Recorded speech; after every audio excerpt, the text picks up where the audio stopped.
I, Brian, take you, Alberta, to be my lawful wedded wife. I, Alberta, take you, Brian, to be my lawful wedded husband. To have and to hold, to love and to cherish. In sickness and in health. In good times and in bad.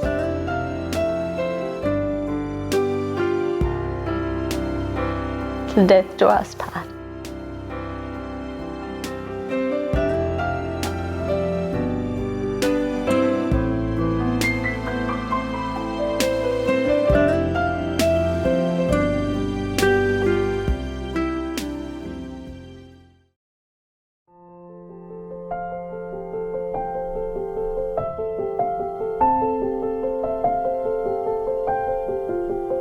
I'm Brian, and my wife is Alberta.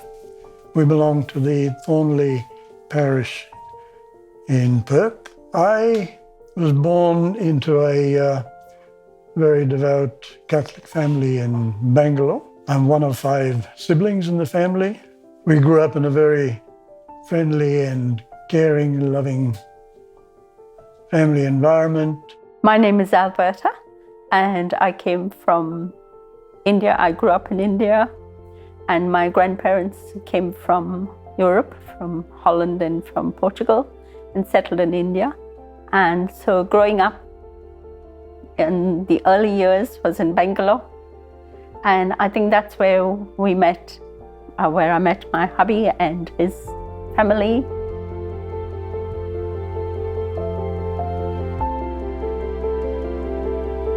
There are 2 chapters in that story of how I met Alberta.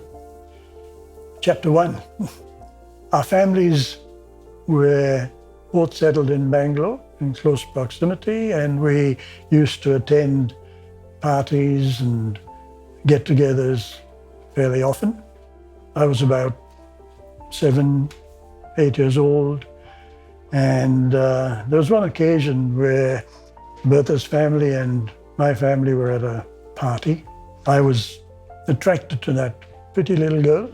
And I remember this little boy of about 7 just chasing my sister and myself around, trying to get the ice down our backs. Thank goodness it was ice and not a frog or something terrible. But at that time I thought, this boy is crazy and such a horrid little boy.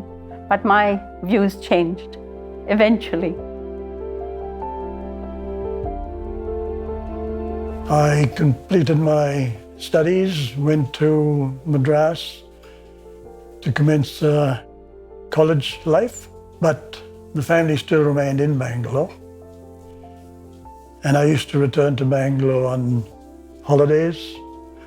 And on one such holiday, I met Bertha again at a dance. Some friends had brought her to the dance, and my dad had taken me. Wow, she had blossomed and grown into a charming young lady. We met again at his sister's wedding, and that's when I knew for sure that this was the man of my dreams, and I was determined to foster that friendship into something stronger, and he felt the same way. I graduated in 1970. In the meantime, my siblings had already moved to Perth and other parts of Australia. So I was the last one in the family, and Mum and Dad were waiting for me to complete my engineering. And the plan was that immediately after that we'd migrate to Perth. Unfortunately, Dad became quite ill. He had had a heart attack. So in August 1970, arrangements had been already in place for me to travel to Perth, and Dad was not well enough to make the move. But he was determined that I should fill out the plan and commence my life in Australia.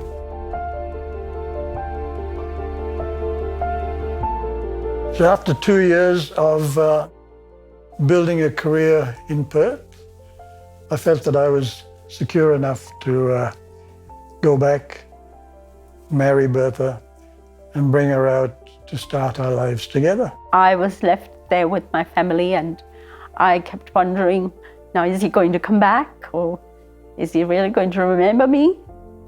But he did, and I was so pleased and so happy when he did propose, and he sent a letter to my dad and asked for my hand in marriage at the time.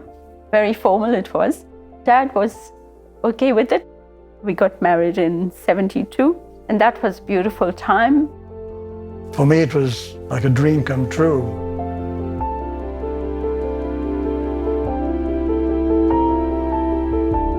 Our honeymoon years, they were beautiful.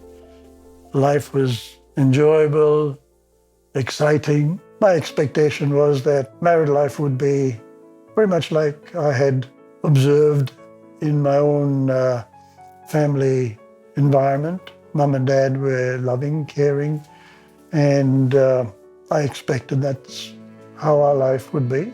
But as time progressed, I think I became very focused on my own agenda. And I think that must have had a negative impact on Alberta. I didn't realize it at the time. We had been unsuccessful in having a child for 11 years, and that would have been a strain on Alberta. It's probably not something that struck me at the time. It came to a stage where I was drifting away from the church as well. I became a very lax Catholic, attending Sunday Mass as an obligation rather than because I wanted to.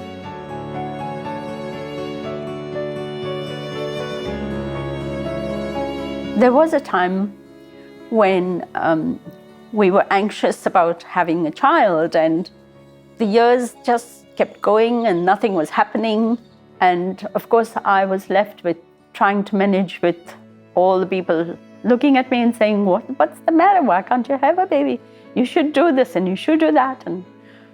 And I was getting quite annoyed with it all.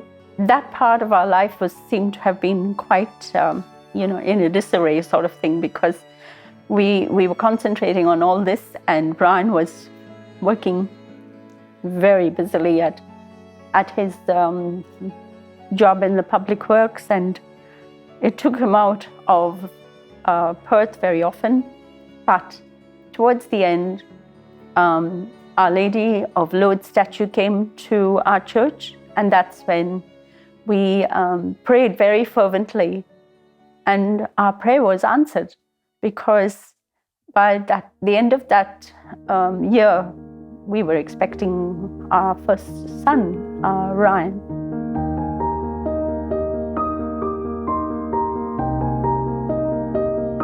So with our faith journey, I felt that Brian needed to be closer to faith and prayer time, and I felt that it was getting to be too monotonous or, too orchestrated, like as if, it was like a duty thing. He had to do it. So it was more out of a sense of duty rather than love, and a love for God and a love for doing His work. At that time also, we were working for St. Vincent de Paul Society. Brian helped me to start the conference in our parish, and then his work kept him occupied, so he could not carry on the work of the St. Vincent de Paul Society, but I carried on. And Ryan used to help me when he was in primary school and high school. And in high school, all of that seemed to be like only me doing it.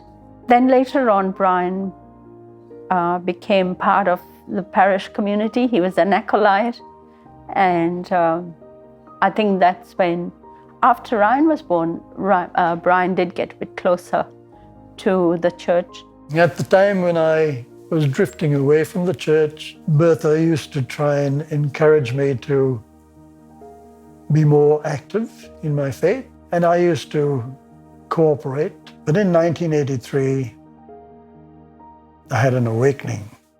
It was a milestone in my faith life. I was in for surgery to remove my tonsils, and because they had been posing a problem until then, and the uncertainty and anxiety were difficult for me and Alberta. And I recall on the day of the surgery, I was so concerned about what the future might hold. It was like a dark cloud threatening to wash away my future. And I turned to God in that moment and I said, please God, give me the strength to cope with the outcome of the surgery and to accept your plans for me. And amazingly, at that moment, I felt calm and the anxiety just slipped away from me. After Ryan was born, Brian did get a bit closer to the church and to concentrating on our religion quite a bit. We often used to go to daily mass and pray the rosary. So that part of it is, and now it's a lot stronger.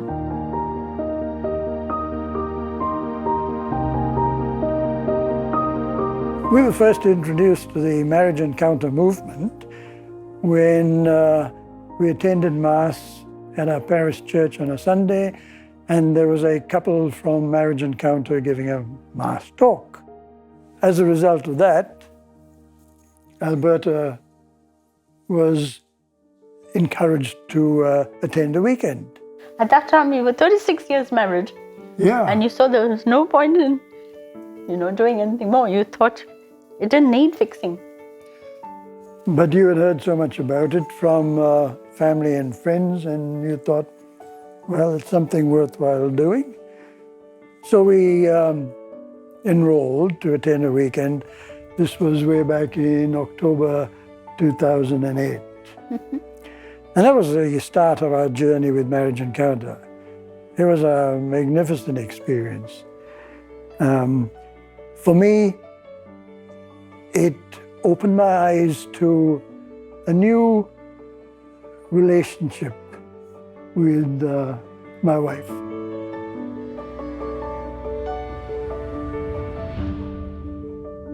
Until then, I was focused on my own activities, and we did think that our marriage was going along pretty well. But what I learned through the Marriage Encounter experience was that we need to be more aware of our partner's feelings. And it taught me to listen with the heart. I realized that I had not been paying attention to Bertha's feelings that much previously. Doing that during the weekend gave me so much joy and peace and serenity.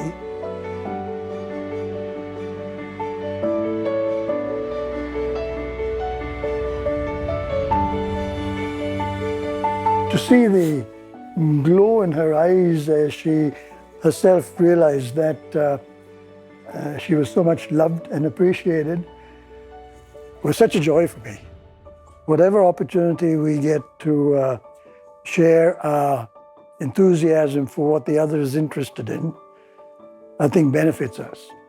We don't have to be pursuing a career vigorously at the expense of happiness in the family. Happiness doesn't come from pursuing a career and a material wealth. It's derived from being better people and being at peace with yourself and with the rest of the world. That's where true happiness. So we're very grateful for the Marriage Encounter movement and what we have gained from that. And it's given us the motivation to be advocates for the movement. and we've played our part. We've been actively involved in Marriage Encounter since our first weekend. We've been for a deeper weekend in recent years, and we'll keep at it, because what we have gained, I think, is worth sharing with other families so they can experience the same benefits.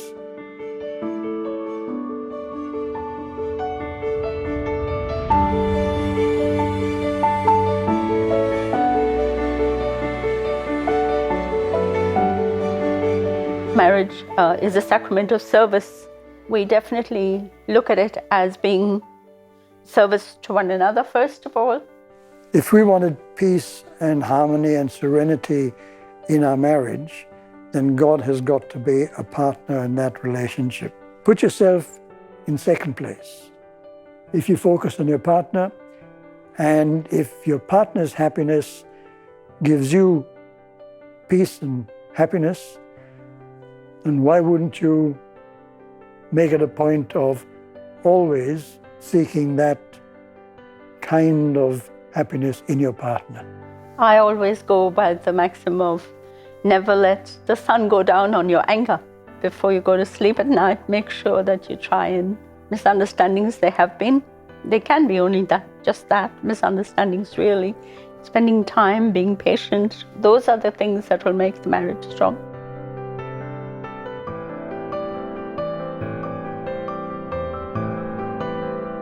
The core of the family is the husband and wife.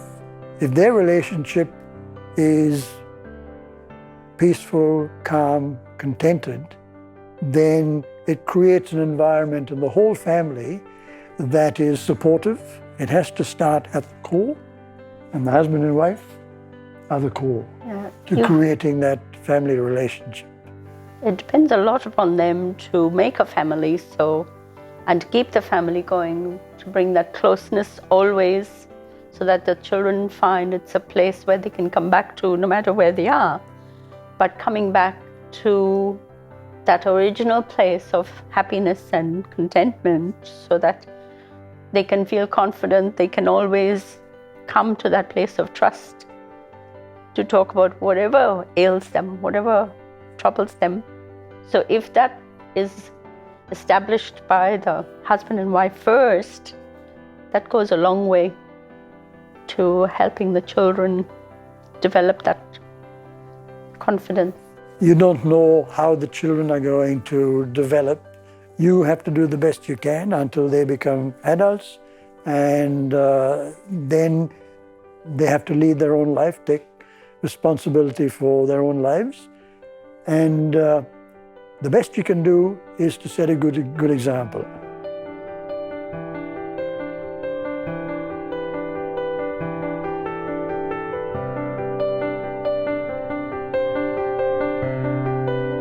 I, Brian, take you, Alberta, to be my lawful wedded wife, to have and to hold, to love and to cherish, in good times and in bad, in sickness and in health.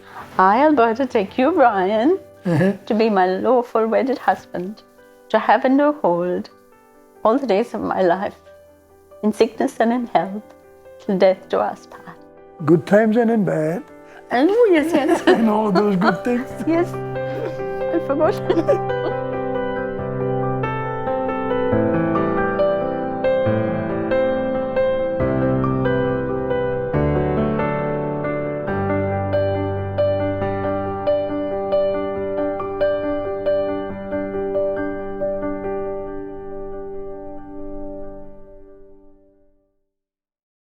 My life is a miracle. Every child has a story of God's love to share. Shalom World, tune into God's love story.